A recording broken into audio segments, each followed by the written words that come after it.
everyone, how's it going? I thought I'd give you a tour of my setup. I've had a couple of people ask, so I'm gonna hopefully run through this in one take.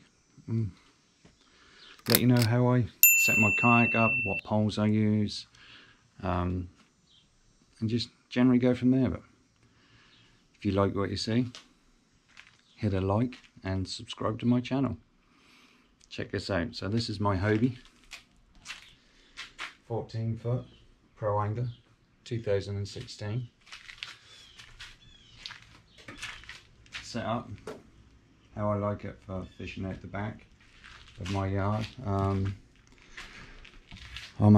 lucky enough to launch out of my backyard into a canal which takes me out to the flats, where most of my videos you'll see me catching bull reds, sheep's head. It's great fun. But this is what I got. It's a like I said, 2016.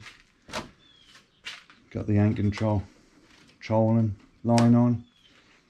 I have attached a 21-inch bar across the front here, so it allowed me to attach the tackle bin to the front. And I've had people ask me, does the drive clash with this? It doesn't. The way I've set it up,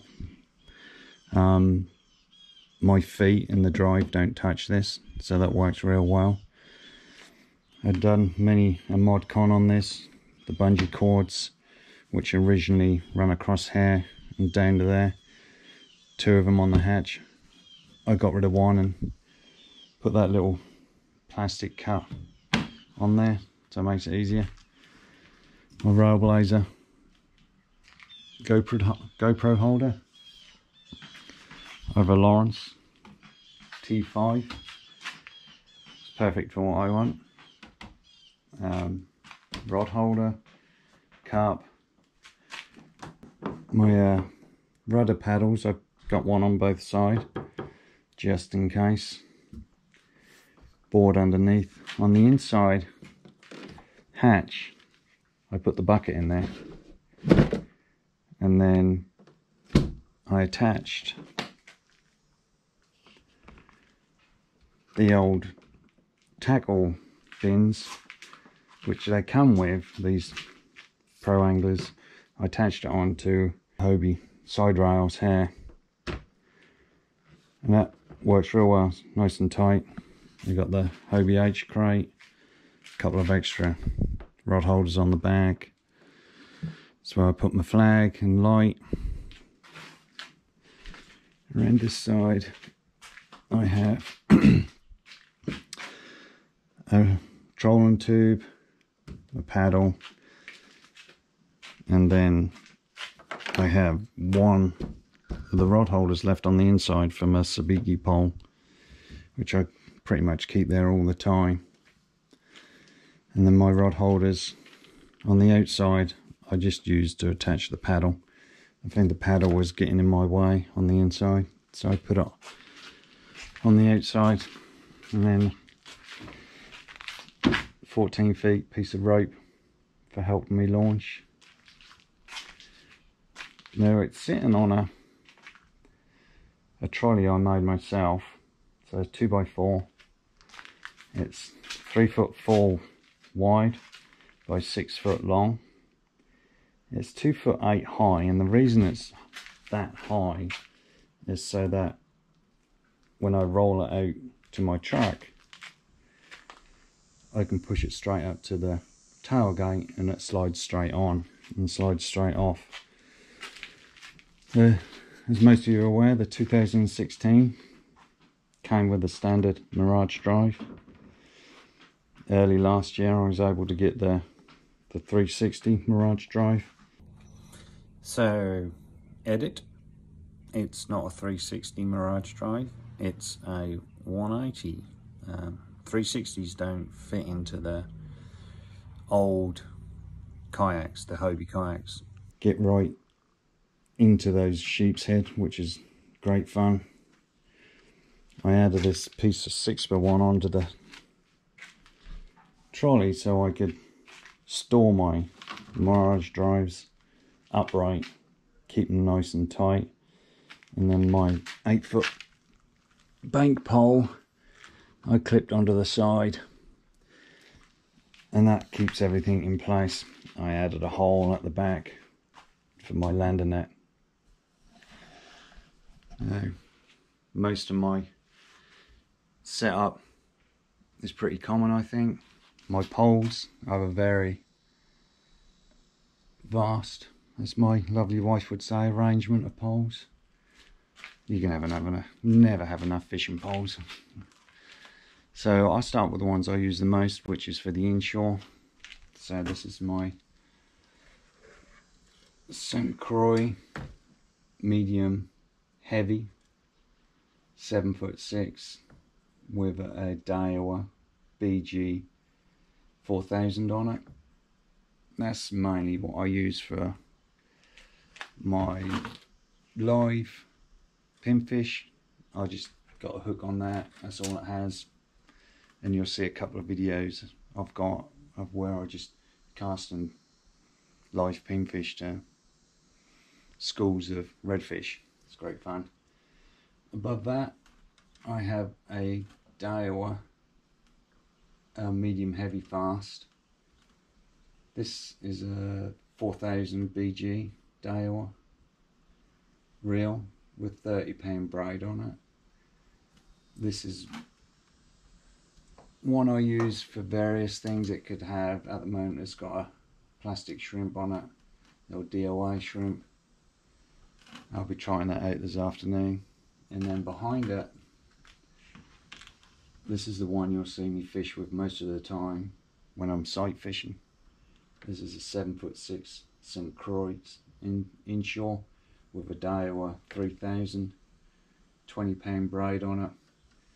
And then this one has all the different rattle baits, swim baits, just standing up on my kayak and sight fishing to the redfish. Above it is my, this is one of my heavy rods. This is the, let me get this right, Fenwick Elite Tech inshore. It's a medium heavy 7'6". It is paired with a Daiwa BG 4500. There's 30-pound braid on it. This is the one I fish mainly Fort Pickens offshore with, and I sometimes have it as a backup on the back of my kayak. This is a very good combination.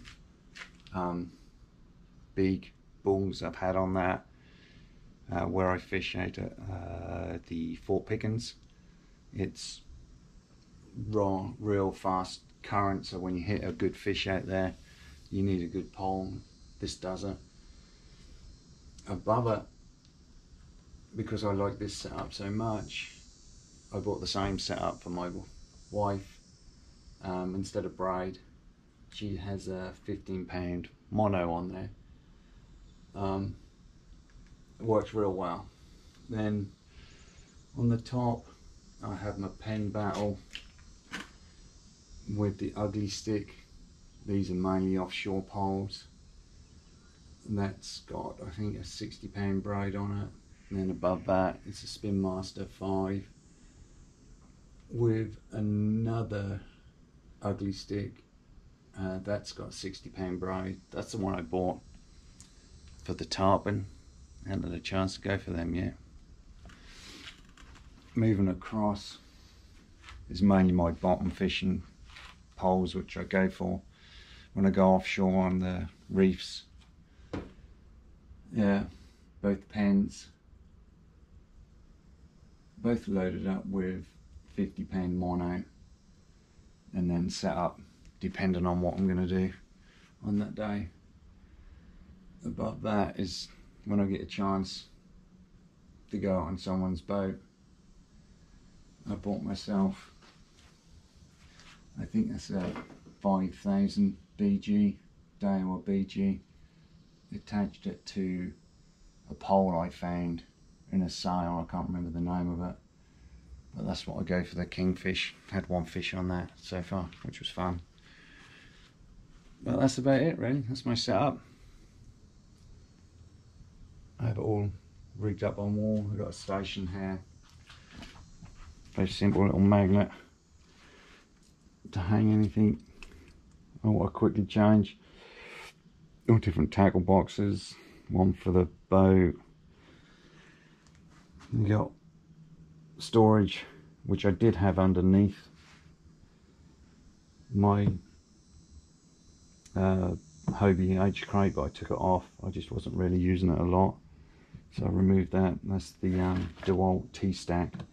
I do have a video online if you're interested on how I set that up underneath my Hobie, so you could go offshore and have plenty of tackle in your kayak and not lose a lot of space. It was a good idea, but I just don't get offshore that often.